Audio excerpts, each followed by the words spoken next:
dia mbola amin'ny fifaliana indray no afahantsika mandray ny tenin'Andriamanitra ho fampahirezana indrindra amin'izao vanim-potoana sarotra izao, araka ny fantatritsika fa tsy mora ny zavatra nitalovana, arakaraka ny andro sy ny fotoana fantatritsika kristianina fa miantombotra amin'ny faravan'ity izao tontolo izao ity. Miaratsy ny fiainana, mitombo ny fahoriana sy ny loza, ary zavatra efa nambaran'ny teny soratra masina izany rehetrarehetra izany, kanefa tsy hoe izay no nambaran'ny tenin'Andriamanitra dia hianoko fotsiny amin'izao, fa matoa raisina ny tenin'Andriamanitra dia mba hitondra fampahirezana sy fanantenana ho antsika, fa na eo ary ny zavatsarotra tsy maintsy andalovana dia miditra mitsehatra mandrakariva Andriamanitra miaro ny olona mba sy honoina ilay voninahitra araka ny teny fikasana izay nomenantsika hoe mandafy manodidina Jehova ary voninahitra eo foana milohan'ny zavatra rehetra vavaka isika. Jehova Andriamanitra ray, misaotra ny mandrakariva izay satria soa ihany fa teo ianao izay mbola nanana hifanantenana ny amin'ny farany, hanamafy arany zavatra nitalovana, mbola hafa ihany ny olona mitehitra aminao ny firenena matoky anao, afaka mampanantena fiadanana sy fahasambarana ianao, manoloana ny loza maro isan-karazany izay mitranga, ary manatsotra mandrakariva ny sandrinao mba mentinao hanam-porofoana.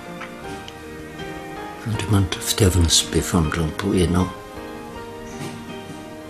tsy tianao ny aringana izao tontolo izao fa mba hahatonga azy ho tonga amin'ny fibebahana,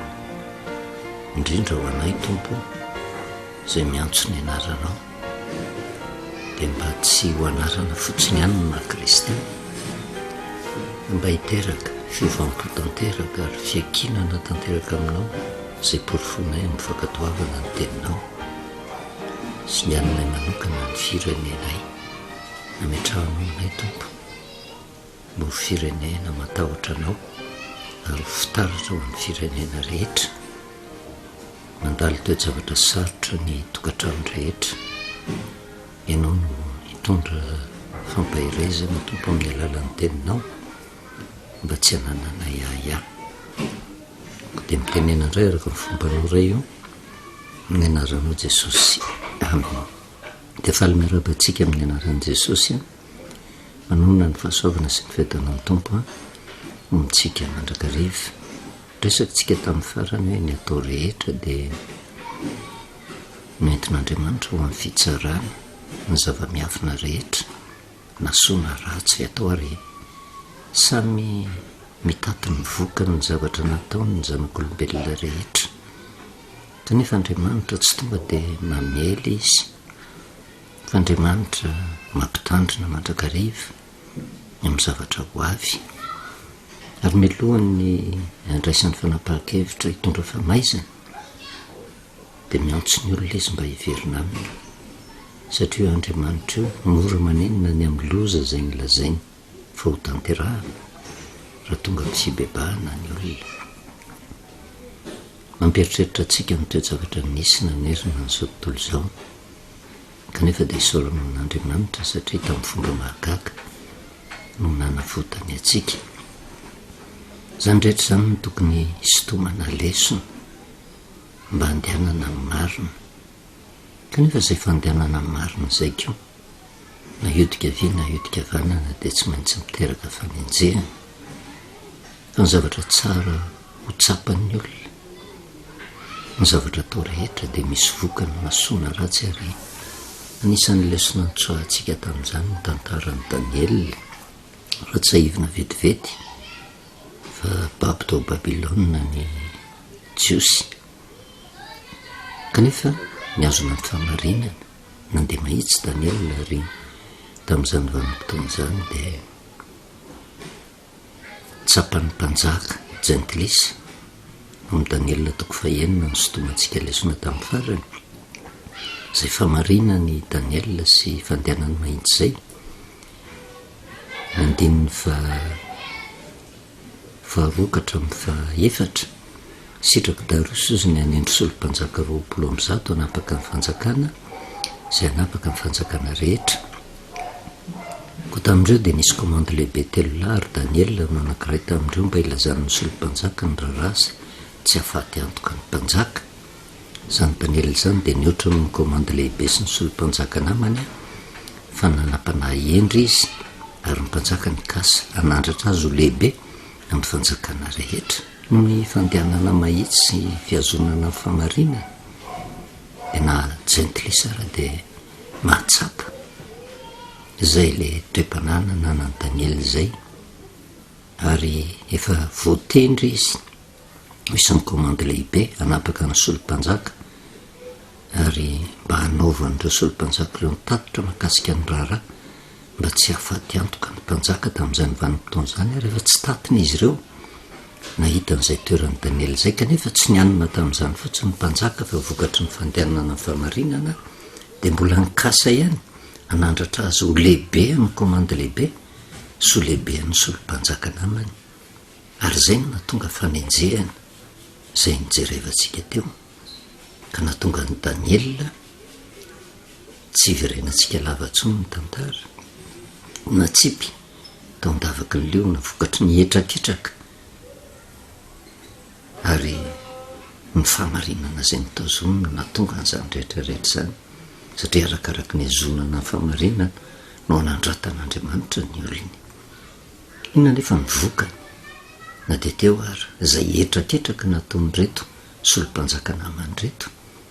nitondra faisany Daniel natsipy tao andavaky ny leona nitetehana hovonoana kanefa dia izay le hoe hovoninahitra hovoany mandafy manodidina naniraka anjely Andriamanitra nanakombona ny vavan'ny leona tsy maty Daniel. Ary Darius tamin'izay vanim-potoana izay nanantena fa mahery ny Andriamanitra Daniel ka tonga teo andavaky ny leona nanontany mbola velona ihany ve ianao ry Daniel. Velom-panantenana izy raha nandre ny feon'ny Daniel ny sandratra hoe tena mbola velona ary mpanjaka ozy tsy nanao izay ratsy teo masonao nandeha nahitsy faly ny mpanjaka tamin'izay ary izay ny sotomantsika lesona na soa na ratsy atao dia misy vokany avokoa fa ho an'reto olona nanenjika any Daniel noho ny famarinany reto ny vokadratsiny ny 520 amin'ny Daniel 9 ary ny mpanjaka nandidy dia nentiny ireo lehilahy ny ampangany Daniel ireo ka natsipy tao andavaky ny leona izy mba mivady amanjanany ary ny leona nanan-kery taminy ka nanapatapaka ny taolany raha tsy mbola nipaka tamin'ny vody lavaka akory azy izy. Izay ny lesona nyraisintsika tamin'ny farany ary nanaovana antso ho an'izay miazona ny famarinana tohizo ny famarinana na misedra zavatra mafy azy fa misy anjelin'Andriamanitra izay miazona ny loza tsy paka any amin'ny olona izay mandeha amin'ny famarinana. Raha misy olona kosa diso lalana ka mipetraka tamin'ny toeran'ireto solompanjaka izay nanenjika ny Daniel tsy tamin'ny antony fa vokatry ny fialonana fotsiny, Andriamanitra tsy mbola mamely, Andriamanitra tsy mbola mandringana. Vanim-potoana izao tokony hiverenana amin'Andriamanitra fa ny olona tafaverina amin'Andriamanitra ihany no afaka handray ny famarinana ka atonga ny loza tsy hiatra dia ny mbola tsy miatra ny loza. Taka nyity voalazy eto ity marina fa mpanjaka no nandidy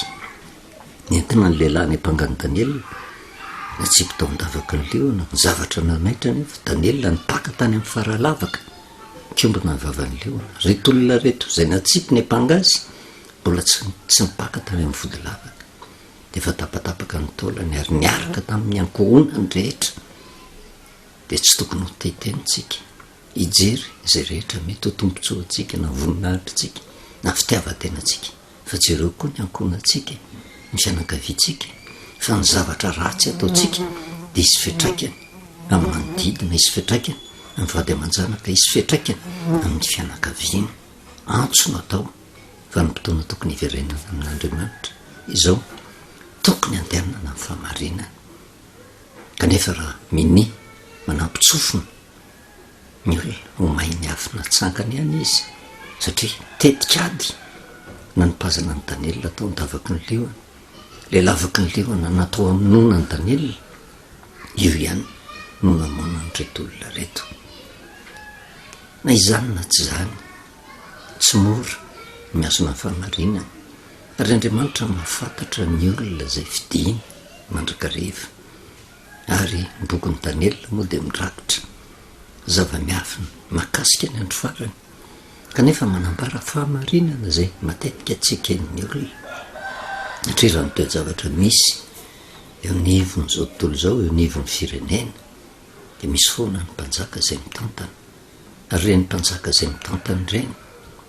tsy tonga tonga ho azy eo amin'ny toerana io. Ninonina ezaka ataony, ninonina toko politika ananany, tsy tafapetraka hitondra firenena izany raha tsy avy amin'Andriamanitra. Fa ny olona betsaka ny tsy matoky an'izany, ary izay no adidin'ny kristianina manaiky ny fahefana izay napetraka Andriamanitra. Kanefa ny olona izay apetraka Andriamanitra nefa manana safidy daholy, na izy andeha mahitsy hiaraka amin'Andriamanitra, na izy hiodina amin'Andriamanitra. Ny olona izay apetraka Andriamanitra dia mahafantatra tsara fa tokony mandeha amin'ny marina izy, fa matetika ny toerana izay misy mahatonga ny olona hivadika ny fanekena izay natao tamin'Andriamanitra, ka mahatonga azy ho tia tena tsy jery intsony le andraikitra tokony ho tazomina amin'izay toerana izay. Ny Daniela toko faharoa, Daniela toko faharoa, famarina ny soratra masina ny 7:20 ka hatramin'ny 2:20 dia naseho an'i Daniela ozy tamin'ny fahitana tamin'ny alina izay zava-miafina, zany zava-miafina izany ka dia nisaotra an'Andriamanitra ny lanitra Daniela. Iny ny teny izy ka nanao hoe saorany narin'Andriamanitra mandrakizay fa azy ny fahendrena sy ny hery, ary izy no mandahatra ny andro sy ny fotoana, izy no manaisotra mpanjaka sy manangana mpanjaka. Ary izay misy tombana ny olona izay tena mivavaka amin'Andriamanitra, tsy misy fahefana tonga araka ny sitrapon'ny olona, fa matoa tafapetraka ny mpanjaka dia avy amin'Andriamanitra izany. Fa tsy voatery nefa ny mpanjaka izay apetraka ho endry, tsy voatery koa ny mpanjaka izay apetraka hoe heri-poniny le mpanjaka no nahatonga azy teo, fa sitrapon'Andriamanitra no nahatonga azy teo. Ary eo nisy tomantsika lesona ho atsika izay ao ambanin'ny fahefan'ny mpanjaka, nivo ny firenena manaiky ny fahefana izay misy, ary ny adidy tokony ho tanterahantsika dia ny fandehanana amin'ny marina raha tian'ny firenentsika, raha tian'ny fandaharana napetraka Andriamanitra. Fa Andriamanitra ozy mandahatra ny fotoana, izy no manaisotra mpanjaka, izy koa no mametraka mpanjaka. Voafetra ny vanim-potoana hitoeran'ny olona anankiray eo amin'ny fitantanana ny fanjakana, fa misy fifandimbiasam-pahefana, fa ny fomba ataon'Andriamanitra mba hombana ny mpanjaka dia miankina amin'izay toetrany. Dia hijeritsika lesona izay tokony ho tandremana, ary ny afatra tsy hoe ho an'ny sarababen'ny olona fotsiny ihany, fa ny afatra koa ho an'ny olona ho fidin'Andriamanitra izay nitendreny na amin'ny lafiny aiza na amin'ny lafiny aiza. Satria ny fahefana rehetra izay misy tsy hoe ny mpanjaka fotsiny ihany, fa ny toerana izay misy atsika tsiraray avy, tsy tonga eo amin'ny toerana misy atsika eo atsika raha tsy sitrapon'Andriamanitra. Kanefa eo amin'ny toerana misy atsika eo dia mizaha toetra atsika Andriamanitra, ary miankina amin'izay ataontsika ny vokatry ny zavatra tanterahantsika. Raha mijeritsika ny tantara ny zanak'Israely izy tomantsika lesona tamin'izany vanim-potoana izany, ny fidy ny zanak'Israely Andriamanitra nomeny ny didiny sy lalàna mba handehanany amin'ny famarinana, ary tsy hitahiry ho azy samirery izay didy sy lalàna izay, fa mba hahatonga azy ho modely ho an'ny firenekafa izay tsy mahalala ny Jehovah Andriamanitra. Kanefa tamin'izany vanim-potoana izany tsy mbola nisy mpanjaka izay nitendrena, fa ny jentilisa kosa nefa dia nanana mpanjaka. Vokatra izay le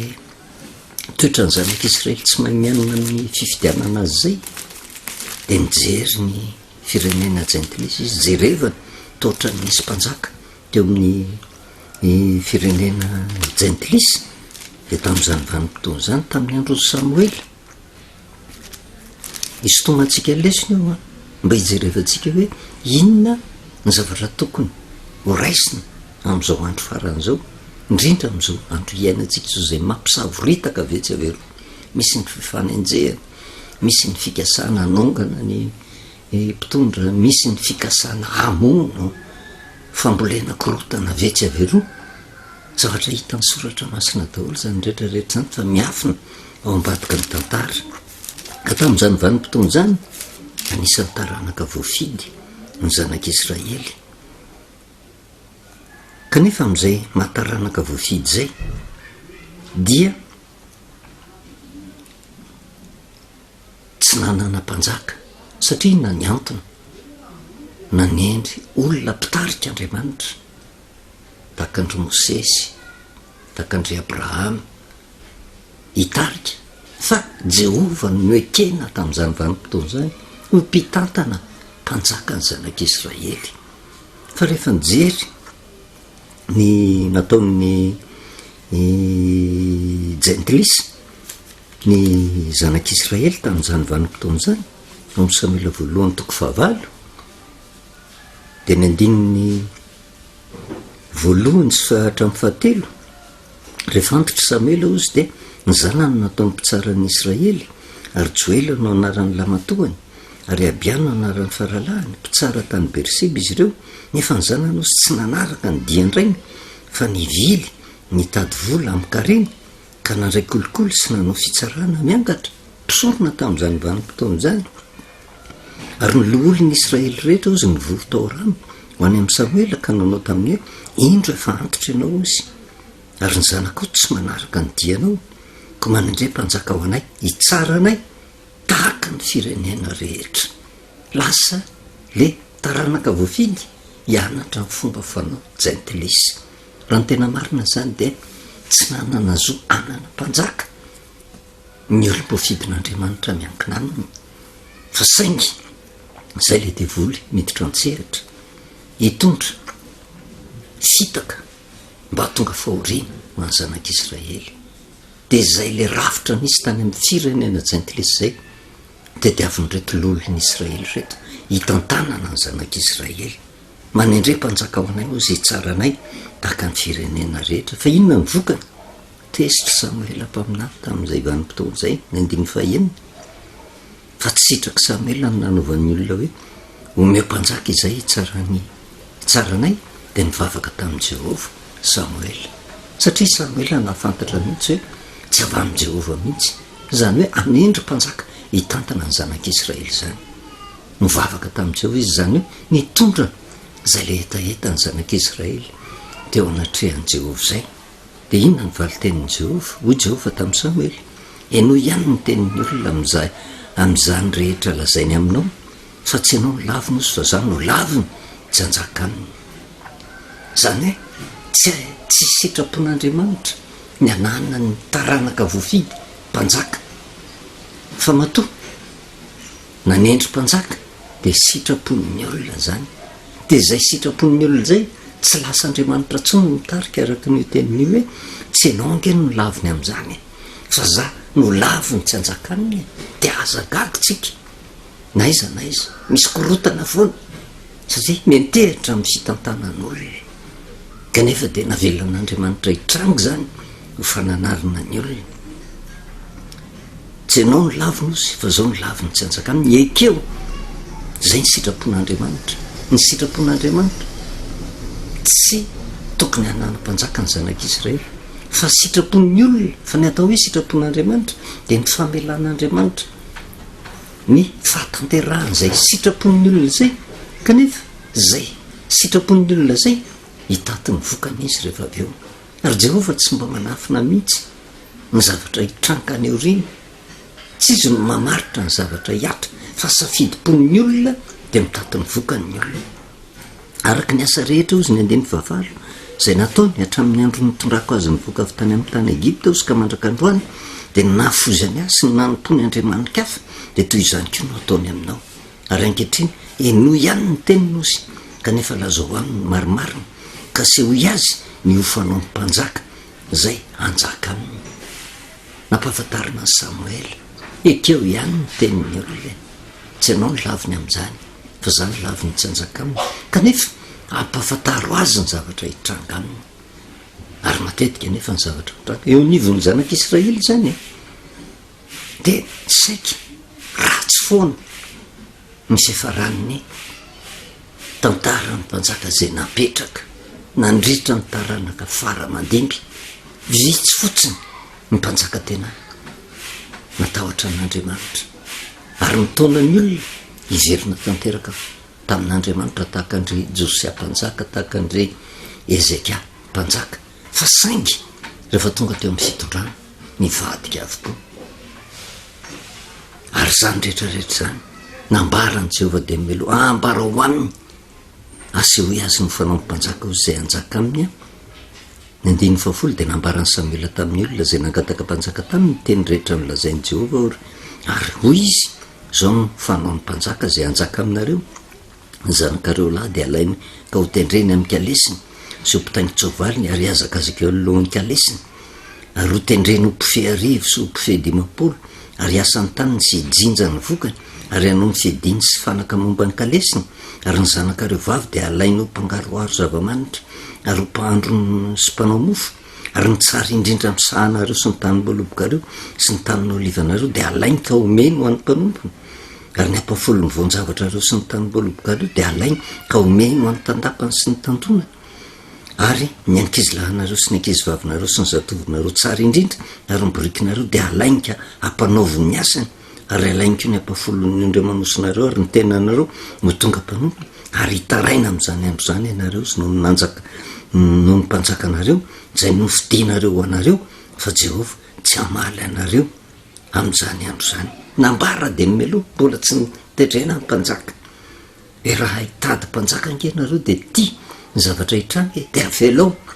andearaka ny sitrapony kanefa raha na de nambara ny Samuely tamin'reto vahoaka reto ny 17 kanefa tsy nety ny ainy ny tenin'ny Samuel ny olona vo izy tsia vahoaka ihany isy mpanjaka anjaka aminay ho taka ny firenena rehetra koa izaika mpanjakanay hitsaranay sy hivoaka eo anoloanay ary hitarika ny adinay ary reny Samuel ny teny rehetra nolazain'ny olona ka de nolazainy teo anatrehan'i Jehovah zany rehetrarehetra zany tsy hoe entsika nakianana ny toe-javatra misy amin'izao vanim-potoana zao fa tantara nisy tany aloha zany zay lovan'ny taranaka faramandimby amin'izao vanim-potoana zao sitrapon'ny olona de ametraka mpanjaka lasa mipetraka tsy mitarika eo aloha tsony Jehovah fa lasa indray izy avy ato aoriana satria malahelo izy le olombelona zay miforonina de zay no natonga ny Jehovah avy amin'ny Jehovah ny alalana ahafahan'ny mpanjaka mipetraka zay ny fidin'ny olona kanefa de zao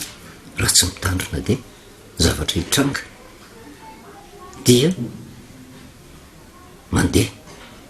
tsy araka ny tokony ho izy zay mpanjaka napetraka fa ho an'ny mpanjaka kosa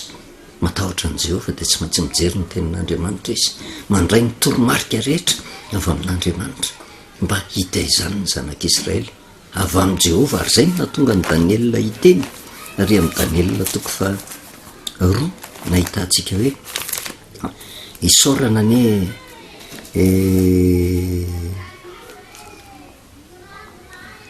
nisaotra n'Andriamanitra ny lanitra Daniel niteny izy ka nanao hoe isorana ny 120 ny anaran'Andriamanitra mandrakizay mandrakizay fa azy ny fahendrena sy ny hetra izy no mandahatra ny andro sy ny fotoana izy no manaisitra ny mpanjaka sy manangana mpanjaka izy no manome fahendrena ho an'ny endry sy fahalalana ho an'izay mazavasaina izy no mampiseho ny zavatra lalina sy miafina izy no mahalala zay ao maizina ary mazava hitoetra ao aminy zany hoe zay no natonga ny Daniel hiteny hoe tena Andriamanitra no mahafantatra ny zava-miafina izy no manome fahendrena sy fahazavan-tsaina ho an'ny olona ary zay mitokony atao amin'ny mpanjaka mitodika eo amin'Andriamanitra mba handray an'izay fahendrena sy fahazavan-tsaina zay ary misy antony matoa resahantsika zany toe-javatra zany de nitendrena ny mpanjaka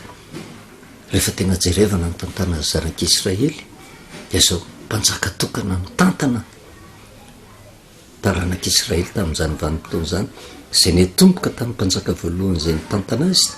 dia i Saoly zany mpanjaka tokana, tsy nisy mpanjaka roa mitondra ny zanak'Israely. Kanefa na izany ary sitrapon'ny olona ny nametraka mpanjaka dia nisy foana ny toromarika napetrak'Andriamanitra tamindreo mpanjaka zay nitendrena ireo. Maty Saoly dia nitimbiasany Davida mpanjaka, mbola tokana ihany ny mpanjaka nitantana ny zanak'Israely teo amin'ny fahefana, tsy nisy natoko-mpanohatra zany fa ho tanteraka ny zavatra nataon'Andriamanitra satria safidy ny zanak'olombelona zany. Maty indray Davida dia Solomona zanany ray no nandimby azy, ary fantatritsika ny tantaran'ny Solomona fa izy no mpanjaka niavaka indrindra satria nahazo teny avy amin'Andriamanitra hoe tena tsy misy olo-kendry tahaka ny Solomona tany alohany ary tsisy endry tahaka azy, tsisy olona nanan-karena tahaka ny Solomona tany aloha rehetra tany, ary tsisy olona nanan-karena tahaka ny Solomona koa taty aoriana. Fa ny zavatra tsy fantatry ny olona, tsy nisy olona adala tahaka ny Solomona ihany koa tany alohany rehetra, ary tsy nisy olona tena nanao adalana mihoatra ny Solomona taty afara. Raha tsy hijery fotsiny tsika Solomona le verina fa mpanjaka endry indrindra, nanao ny bokin'ny Obolana, bokin'ny Mpitoloteny, fa endrena zany. Dia zao mivadiny natratra arivo, ary tsy vitan'izay fa niodina tamin'i Jehova, lasa nanao mpisampy, ary zay fanompo-tsampy zay natonga any Jehova nandray fanapa-kevitra nananatra ny zanak'Israely. Ary rehefa maty Solomona tonga amin'izay le antoko-mpanohatra, navelan'Andriamanitra hitranga zany mba ho fananarana ny zanak'Israely. Ka tamin'ny andron'ny Solomona inona ny zavatra mitranga? Ny zavatra mitranga vokatry ny fiodinan'ny Solomona dia nisy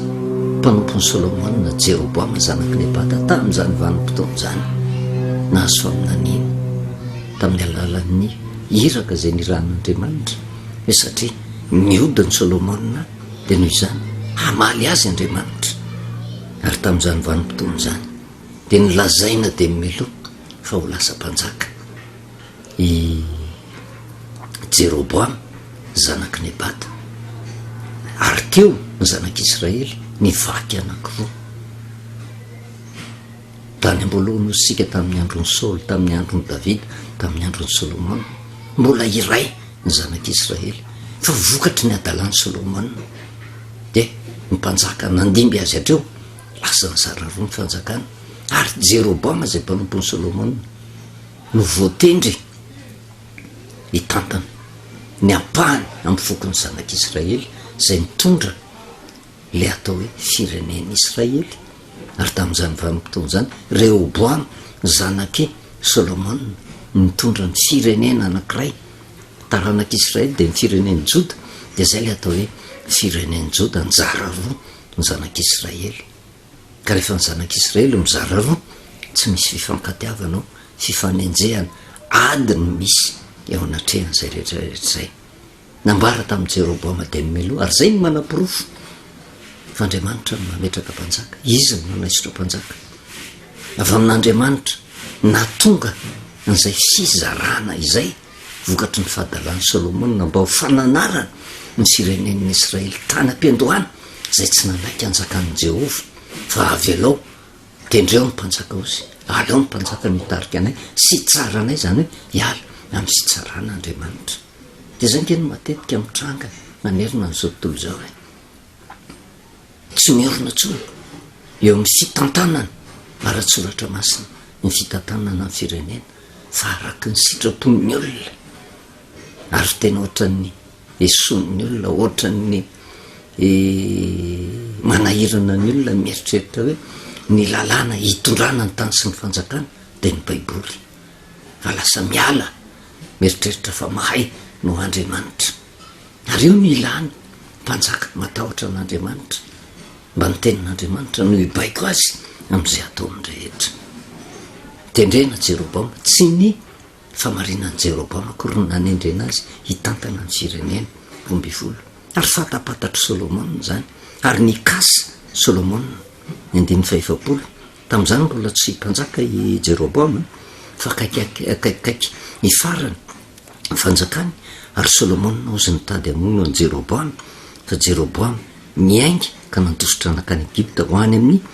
Sisaka mpanjakan'ny Egypta ka nitoetra tany mandra-pahafatany Solomona tsy mbola nanjaka Jeroboama fa nikasainy Solomona novonoana dia nandositra izy aloha ary niteny faminaniana avy tamin'i Jehova tsy amin'ny andron'ny Solomona nivakoa ny zanak'Israely fa amin'ny andro ny zanany. Jerevantsika mpanjaka voalohany 12 Rehoboama no zanak Solomona izy ny tokony andimby le fanjakana tokany Rehoboama ary io misy tomatsika lesona satria ny afatra ositsika tsy mijanona amin'ny sarababen'ny olona fohan'ny olona tompona andraikitra rehetra zay nomena fahefana mila fitandremana satria tsy maintsy misy mpanolotsaina mandrakariva mba fahany miazona ny marina na andeha mivoana amin'ny tsy izy. Inona zavatra nitranga mpanjaka voalohany 12 niodina ny firenena Folosy sy ny andohan'ny fanjakan'ny Israely teo nanomboka mitsangana ny fanjakan'ny Israely nizara roa amin'izay le fanjakana tokana tamin'ny andron'ny Saoly tamin'ny andron'ny Davida tamin'ny andron'ny Solomona fa nanahoana ny fisehon'ny tantara ary zay le tantara nyseho nanomboka nisy ny fivakisan'izay ny tokony isy tomatsika lesona indrindra ho an'ny tompona andraikitra rehetra na misehatra ara-panahy na misehatra fitantanana ny firenena satria tsy tongatonga ho azy io fa na eodika viana eodika vanina tsy maintsy misy mpanolotsaina mitady mpiara-miasa foana ny tompona andraikitra rehetra trano mpanjaka amin'izay vanim-potoan'izay. Mpanjaka voalohany 12 Rehoboama ozy nakany Sekema fa tany no efa nalehan'ny Israely rehetra nampanjaka azy maty Solomona tsy nanana ny eritreritra mihitsy ny Israely izara roa fa nitady hampanjaka ny Rehoboama fa tamin'ny andron'ny Solomona vokatra ny fiodinana ny hitondra faisana ny zanak'Israely satria nampitondrana etra mavesatra ary vokatry ny fiodinana tamin'i Jehova nataon'ny Solomona nanompo Andriamanikafa dia nisy famaizana zay niatra tamin'reto taranak'Israely reto. Ary Rehoboama ozy nakany Sekema fa tany no efa nalehan'ny Israely rehetra hampanjaka azy. 12 manara koraha nandre izany Jeroboama ozy zanaky Nebata fa izy mbola tany Egypta zay nalehany tamin'izy nandositra ny ala teo anatrehan'ny Solomona mpanjaka dia naniraka nahakazo ny hoe natsona satria fantatry ny hoe efa aminanina hampanjaka ny Jeroboama nampiantso azy ny olona dia tonga izy ozy sy ny fiangonana dia ny Israely rehetra ka niteny tamin'ny Rehoboama hoe rainao dia nampitondra zioka mavesatra anay fa ity kosa mby aminao ka mba hamaivany ny fanomponay mafy tamin'ny rainao sy ny zioka mavesatra zay nataony taminay dia anompo anao izahay. Zay zany ny zavatra nataony zany hoe Jeroboama nisy fahendrena ihany tao anatiny na dia teo raha ny teny faminaniana hoe ianao dia ho atao mpanjaka mbola nialany ihany tamin'ny Rehoboama ihany izy nitondra ny fiangonana rehetra sy ny zanak'Israely nangataka tamin'ny Rehoboama hamaivana ozy ny fanompona mafy tamin'ny rainao sy ny zioka mavesatra zay nataony taminay dia hanompo anao zahay. Tsy nanany eritreritra ikony ka hanangana fanjakana satria teo ihany le fanatsana zanaka ny mpanjaka Rehoboama dia nangataka tapahendrena tamin'ny Rehoboama. 19 fa ho kosa izy mandehana aloha izy fa raha afaka teloana dia mankanisa dia amiko dia lasa ny eo ary eo ny dira mpanolotsaina ary eo ny tokony ho tandremana zay olona napetraka Andriamanitra ho tompona andraikitra ho tandremana ny mpanjaka ny fahaizana miaina ny mpanolotsaina zay manolotsaina azy. Rehoboama mpanjaka ozy ny 17 naka hevitra tamin'ny zokiolona zay nitoetra teo anatrehan'ny Solomona rainy fony fahavelony ka nanao hoe ahoana no hevitra omenareo avalony vahoaka de hoy ireo taminy raha mety ho mpanompon'ny vahoaka ianao ozy ka anompo azy sy anao teny moraniny de ho mpanomponao mandrak'izay izy ary zay le fahamarinana izay avy am' Jehova ary nyzoky olona le heverina fa antitra le heverina fa ohatrany tsisy ilana tsony ny tompony fahendrena rehefa nangatahana ny heviny io afatra zay raha mety ho mpanompon'ny vahoaka ianao ka anompo azy sy anao teny moranina de ho mpanomponao mandrak'izay izy mpanjaka no petraka kanefa ny zavatra nangatahana tokony anompon'ny vahoaka ny fahaizana mijery ny hafa no mampisandratra ny olona anankiray ary zay ny tokony ivavahantsika ny ampitantana le tena mpampitantana hanompo vahoaka fa tsy vahoaka hanompo mpanjaka fa raha izay ny zavatra atao na iodika vi na iodika vana tsy maintsy maharitra eo amin'ny fitantanana tsy maintsy maharitra eo amin'ny andraikitra napetraka tsy maintsy maharitra eo amin'ny fanjakana ny olona zay napetraka Andriamanitra araka ny teny Daniela hoe Andriamanitra no mametraka mpanjaka izy no manaisitra mpanjaka fa firy moa am'izao vanim-potoana zao ny mpanjaka voatendry ka hanompo vahoaka zany tsy hijery zay tompontsoany tena fa hijery ny tompontsoany vahoaka fa raha vao tompontsoany vahoaka ny kendreny ny mpanjaka na inona fanoerana ka fapetraka izy ary tsy ny vahoaka no mametraka azy fa Andriamanitra no mampitoetra ny seza fiandrianany haharitra mandra-patonga ny vanim-potoana voatendrin'Andriamanitra hitsaharany fanjakany hitantanany ny firenena amin'izany vanim-potoana zany ary zay de avy amin'ny mpanolotsaina zoky olona fa tsy mitovy mihitsy ny fisaina ny zoky olona sy ny fisaina ny olona niaraka ny hira tamin'ny Jeroboama fa tsy nijanona treo nefa azo lazaina hoe misy fahendrena ihany tamin'ny Rehoboama sady niaino ny feon'ny zoky olona izy kanefa tetsy andaniny keo niaino ny feon'le olona niaraka ny hira taminy tanora taka azy ny andiny fahavalo nefa no laviny Rehoboama ny hevitra nomen'ireo zoky olona azy ozy de naka-hevitra tamin'ny tovolahy zay ndray ny hira taminy sady efa nitoetra teo anatrehany izy ka nanao taminy hoe ahoana kosa no mba hevitra omenareo avalitsika ny vahoaka zay efa niteny tamiko hoe amaivano ny zioga zay natao nirainao taminay reo tovolahy ndray mihira nanao taminy hoe zao no lazainao tamin'ny vahoaka zay niteny taminao hoe rainao nampitondra zioga mavesatra anay fa dia kosa mby aminao ka mba hamaivano aminay zany zao no lazao aminy ny ankikeliko de lehibe no nivalahy ndraiky ko raha nampitondra zioga mavesatra anareo ndraiky za kosa ozy de maiky anampy ny zioga oentinareo kotopi namezany ndraiky eo anareo fa mainka fikapoana kosa nao maizako anareo tsy niaino ny feon'ny zoky olona inona ny lesonao sy tombontsika tsy misy fanakianana na iza fa famarina ny tenin'Andriamanitra no entitsika mba ho sitomana lesona eo amin'ny fiainantsika iray manontolo raha te hitoetra eo amin'ny toerana zay nametrahan'Andriamanitra fa tsisy tonga teo amin'ny toerana io tamin'ny alalan'ny ezaky ny tenany na manapaizana tahaka ny inona ary efa tsy sitrak'Andriamanitra ny ametraka ny olona tsy tafapetraka eo fa matoa tafapetraka eo avy amin'Andriamanitra inona ny tokony atao maiza misafidy mpanolotsaina fa misy ny mpanolotsaina zoky olona manam-pahendrena nomen'Andriamanitra fahalalana mba toetra ny seza fiandrianana misy nefa ny mpanolotsaina tahaka andreto tanora zay ndresahandreo Rehoboama reto ny fanohitra amin'ny sitrapon'Andriamanitra ary de ho hitantsika mivokan'izany zavatra zany fa matoko sy mino isika fa hita taratra na de eo amin'ny firenentsika ary hoe lalana makaiza ny lalana izovantsika mikatsaka amin'ny fanompona ny vahoaka fa tsy mitady ny tombontsoany tena ave sampanjaka hitady ny tombontsoany tenany satria hifaninanana io toerana io sady teny atsipy ho an'ny manam-pahendrena zany ho an'izay maniry te hitondra teny ho atsipy ihany keo manotiva ho an'ny vahoaka iza ny olona tena mijery ny vahoaka manompo vahoaka ary iza ny olona tsy hitsinjo an'izany fihitady amin'ny tombontsoany tenany